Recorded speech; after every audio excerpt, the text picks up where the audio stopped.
Hi friends, അങ്ങനെ പുതിയൊരു സിനിമയുടെ റിവ്യൂ ആയിട്ട് വന്നിരിക്കുകയാണ്. എൻ്റെ ഒരു എക്സ്പീരിയൻസ് ആണ്. സിനിമ ഞാൻ കണ്ടു. സിനിമയുടെ പേര് തക് ലൈഫ് എന്നാണ്. അപ്പോൾ ഏറ്റവും കൂടുതൽ ചർച്ച ചെയ്യപ്പെട്ട ഒരു സിനിമയും കൂടിയാണ്. കമലഹാസൻ, മണിരത്നം, എ റഹ്മാൻ എന്നിവരുടെ മൂന്ന് ലെജൻസ് എന്നാണ് ഇവർ പറയുന്നത്. മൂന്ന് വലിയ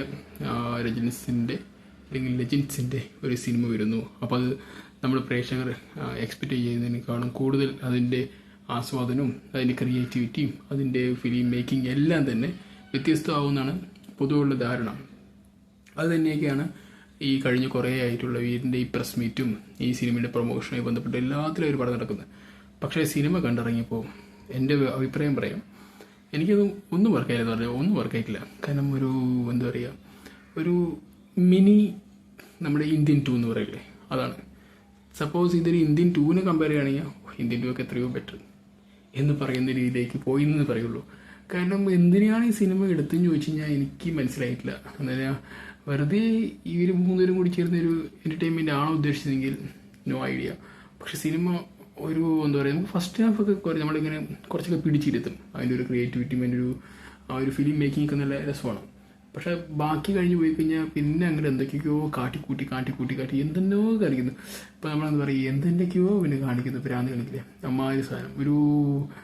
പിന്നെ ഈ എ റഹ്മാൻ മ്യൂസിക് എന്ന് പറയുന്നത് ക്ലാസ്സിനൊക്കെ ഓക്കെയാണ്. ജോയ് അദ്ദേഹം ക്രിയേറ്റ് ചെയ്യുന്ന സോങ്സ് ഒക്കെ നോക്കുകയാണെങ്കിൽ ഒരു ക്ലാസ് ഓറിയൻറ്റഡൊക്കെയാണ് സെറ്റപ്പ് ആയി തന്നെയാണ്.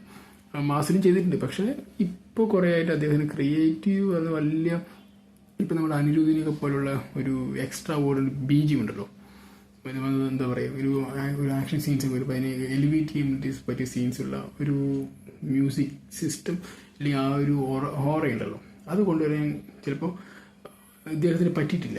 പക്ഷേ നമ്മുടെ അനിരുദ്ധ ഇല്ലെങ്കിൽ മറ്റു കുറേ പുതിയ ആക്ടേഴ്സ് ഡയറക്ടേഴ്സ് മറ്റേ മ്യൂസിക് ഡയറക്ടേഴ്സ് വന്നിട്ടുള്ളതിൻ്റെ നോക്കുകയാണെങ്കിൽ അത് കുറച്ച് ബെറ്ററാണ്. ഇപ്പോൾ മലയാളത്തിലാണെങ്കിൽ നമ്മുടെ സുഷീൻ ശ്യാമ, ബിജോയ്, പിന്നെ ഗോപി സുന്ദർ, ഇങ്ങനെയുള്ള പറയുന്ന കുറേ, പിന്നെ അതിൽ പുതിയതായിട്ട് വന്നിട്ടുള്ള നമ്മുടെ കുറേ അധികം ക്രിസ്റ്റോ സേവിയർ, അങ്ങനെ കുറേ അധികം പുതിയ മ്യൂസിക് ഡയറക്ടേഴ്സ് ഉണ്ടല്ലോ. അവരൊക്കെ ഒരു ക്രിയേറ്റീവ് അത് വളരെ വ്യത്യാസമാണ്.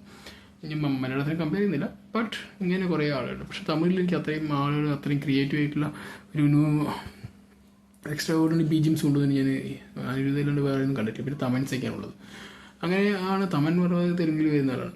പക്ഷേ അങ്ങനെ നോക്കുകയാണെങ്കിൽ ഈ സിനിമയ്ക്ക് അങ്ങനെ കുറേ പോരായ്മകളുണ്ട്. നമ്മളെ ഒരു നല്ലൊരു സീൻസാണ് നമ്മൾ കണ്ടുകൊണ്ടിരിക്കുന്നത്. അപ്പോൾ ആ സീൻസിന് കണക്ട് ചെയ്യാൻ പറ്റുന്ന രീതിയിലുള്ള മ്യൂസിക് സിസ്റ്റം, മ്യൂസിക് ബാക്ക്ഗ്രൗണ്ട് വേണമെന്നുള്ളത് അന്നേരം മുതൽ ഇതിൻ്റെ ഒരു പാർട്ട് നമുക്ക് ഒന്ന് എൻജോയ് ചെയ്യാൻ പറ്റുള്ളൂ. അല്ലാതെ ചുമ്മാ നമുക്കൊരു സീൻ കണ്ടുകൊണ്ടിരുന്ന ഒരു ഷോക്കായിട്ടുള്ളൊരു എന്താ പറയുക, ഒരു മ്യൂസിക് സിസ്റ്റം ആണെങ്കിൽ നമുക്കത് അത്രയും എൻജോയബിൾ ആയിരിക്കില്ല. അപ്പം അങ്ങനെ നോക്കുമ്പോൾ ഈ സിനിമ ഏറ്റവും കൂടുതൽ എനിക്ക് അങ്ങനെ ഒന്നും ക്ലിക്കായില്ല. കാരണം എന്തിനെയോ വേണ്ടി തിളയ്ക്കുന്ന സാമ്പാർ എന്ന് പറഞ്ഞ പോലെ നമ്മുടെ സാമ്പാർ അതവസ്ഥ. പടം സെക്കൻഡ് ഹാഫ് വെച്ചിട്ട് പിന്നെയും ഫസ്റ്റ് ഹാഫിൽ അതേ ഒരു ഇത് വന്നാണെങ്കിൽ പിന്നെ ഒരു ആവറേജ് പറഞ്ഞ് നമുക്ക് നിലനിർത്തായിരുന്നു. പക്ഷെ ഇത് ബിലോ ആവറേജായി പോയി. പടം ഭയങ്കരമായിട്ട് ഫ്ലോപ്പ് ആവുമെന്നാണ് എൻ്റെ ഒരു അറിവ്. കാരണം കണ്ടിറങ്ങിയപ്പോൾ എനിക്ക് തോന്നിയത് ഇത് വെറുതെ കാശ് പോയി എന്നുള്ളൊരു ചിന്താഗതി വന്നു. പിന്നെ അതിനനുസരിച്ചിട്ടുള്ളതൊന്നും പോരാ.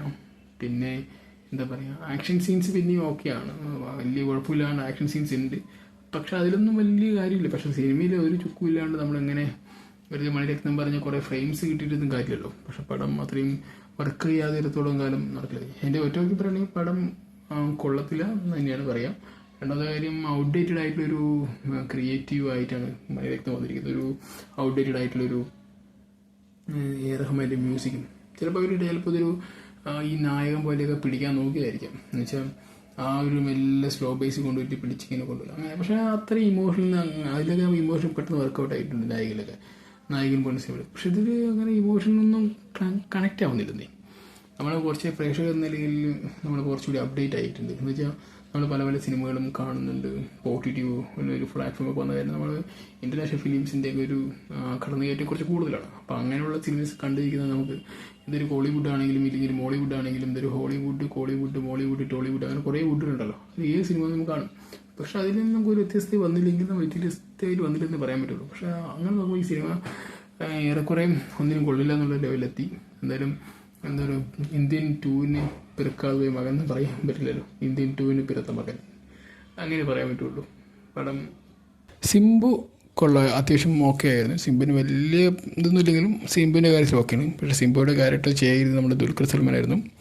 ദുൽഖർ എന്തുകൊണ്ട് ഈ സിനിമയിൽ നിന്ന് പിന്മാറിയെന്ന് ചോദിക്കുകയാണെങ്കിൽ അത് ഇതുകൊണ്ടൊക്കെ തന്നെയായിരിക്കും. സിനിമ അത്ര കണ്ട് ഒരു ക്ലാരിറ്റി ബേസിലുള്ളതല്ല, അതുകൊണ്ട് തന്നെ ആയിരിക്കും അദ്ദേഹം മാറിയത്. പിന്നെ ജോർജും ഓക്കെയാണ്. പിന്നെ ബാക്കിയുള്ളവർക്ക് അങ്ങനെ പ്രത്യേകിച്ച് കാര്യമായിട്ട് ചെയ്യാനൊന്നും ഇല്ല എന്നാണ് എൻ്റെ വിശ്വാസം.